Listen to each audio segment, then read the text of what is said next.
Are the Houthis preparing for tunnel warfare as they arm up and threaten a devastating blow against Saudi Arabia? Have the Houthis hit back with a fierce warning, vowing to shatter the US-Saudi blockade at any cost? Are Iran-backed Houthi forces preparing to unleash their biggest military escalation yet against the kingdom? Why are elite Houthi fighters training deep inside a vast underground tunnel network ahead of the next battle? Has the Houthi movement released a fiery new video promising total retaliation against its regional adversaries? Houthi rebels in Yemen are sharply escalating their threats against U.S. ally Saudi Arabia as regional tensions continue to intensify. On July 4th, the Houthis responded after Saudi Arabia threatened retaliation against the Iran-backed armed movement. Houthi spokesman Yahya Saree issued a direct warning to what he called the criminal Saudi regime against targeting Yemen. Yahya Saree threatened to devastate Saudi airports along with the kingdom's critical assets on land and at sea if conflict escalates. We will break the US-Saudi blockade imposed against our people, the Houthi spokesman declared in a defiant warning. We warn the criminal Saudi enemy to repeat any attempt to create an atmosphere or aggression targeting our country. He will be met with a comprehensive response by targeting his airports and vital interests in the land and sea. We emphasize the readiness of the armed forces in all their formations, and that they are ready to implement the guidelines in order to break the U.S.-Saudi blockade against our beloved people and expel the occupiers. Later, the Houthis released another video warning Saudi Arabia of severe consequences if hostilities continue. The footage showed Houthi fighters undergoing intensive combat drills while preparing for battlefield operations. Houthi personnel were seen carrying advanced rifles and ammunition inside an extensive underground tunnel network. Houthi chief Abdul Malik al-Houthi was also seen delivering a message of defiance and resolve to his fighters. The Houthi chief said, and I quote, "We will not accept the continuation of the aggression, occupation, and American-Saudi aggression against our country. We will move in the framework of our rightful position, our just cause and our clear injustice to get rid of all legitimate means, so that our people can live in complete freedom, complete independence, live with dignity and regain their national wealth and complete their legitimate rights." The latest Houthi warning came shortly after Saudi Arabia publicly downplayed the Iran-backed group's threats against the kingdom. The U.S. key Arab ally, on July 4th, accused the Houthi rebels of attempting to divert attention from Yemen's deepening humanitarian and political crisis. Riyadh was responding after the Houthis accused Saudi Arabia of violating Yemeni airspace and escalating regional tensions. The spokesman for the Saudi-led coalition backing Yemen's internationally recognized government issued an official statement on July 4th.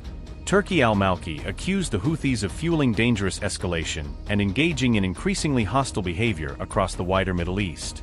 Saudi Arabia then vowed to respond with overwhelming force if the Houthis launched any attacks against the kingdom or its territory. Malik also asserted that the Saudi-led coalition remains fully committed to protecting Yemen from actions carried out by Houthi rebels. Spokesman for Saudi-led coalition in Yemen said, and I quote, "Houthi statements against the kingdom yesterday are merely an attempt to divert attention away from their grave violations against the brotherly people of Yemen, through which they try to export the economic disasters and Yemeni suffering they have caused. Statements are an extension of escalations and hostile behavior demonstrated by the Houthi militia and their attempts to undermine regional and international security. We vow a response with unprecedented determination and force to any and all attempts to target the kingdom, its citizens and residents and national assets, or any attempt to violate the sovereignty of the brotherly Republic of Yemen." End quote.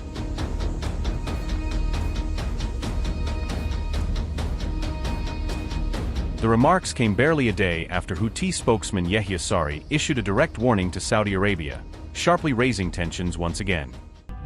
Amid rapidly rising tensions, Mojtaba Khamenei's Houthi allies have warned Saudi Arabia against any new violation of Yemeni airspace, framing future incursions as a red line that will not be ignored. On July 3rd, the Houthis publicly accused Saudi Arabia of violating Yemen's national airspace, turning a single-flight incident into a fresh diplomatic and military confrontation.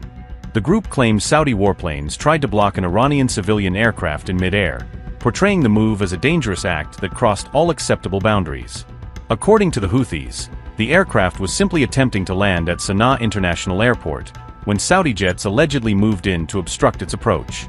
Houthi media insist the aircraft ultimately landed safely in Sana'a before later returning to Tehran, using that outcome to claim both defiance and control over their own airspace. بيان صادر.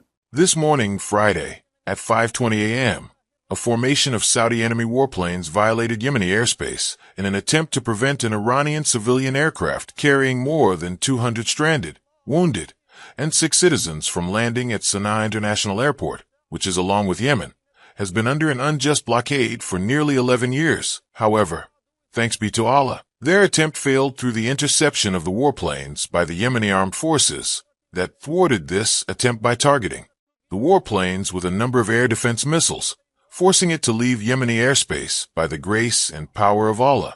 Therefore, the Yemeni armed forces affirmed the following.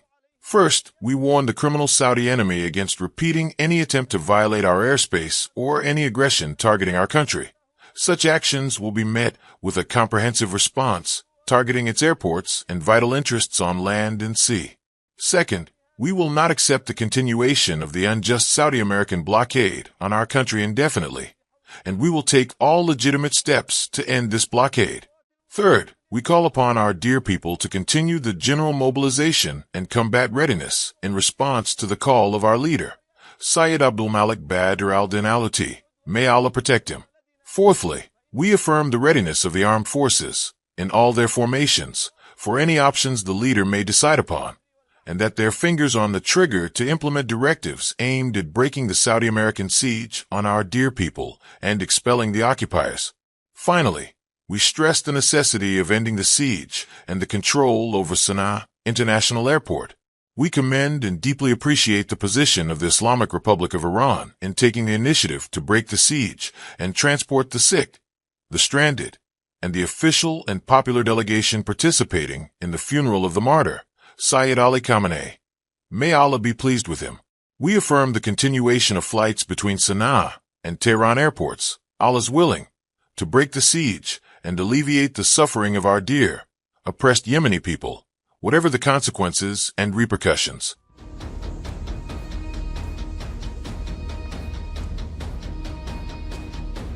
Meanwhile, Saudi Arabia's tribute to Iran's slain supreme leader has once again thrust Crown Prince Mohammed bin Salman into the regional spotlight.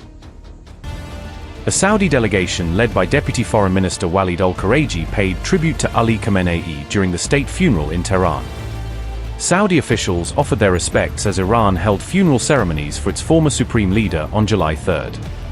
The ceremony included the recitation of Quranic verse Al-Imran 3:13, referring to the historic Battle of Badr.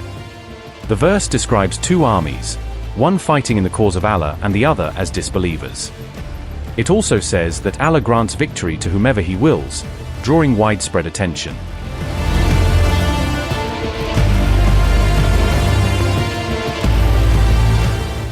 The choice of the Quranic verse quickly sparked controversy across social media. Critics argued that the recitation appeared to portray Iran as the divinely supported side in the recent conflict. The timing of the verse overshadowed the Saudi delegation's high-profile tribute to Ali Khamenei. The episode added a new layer of sensitivity to an event attended by delegations from across the region.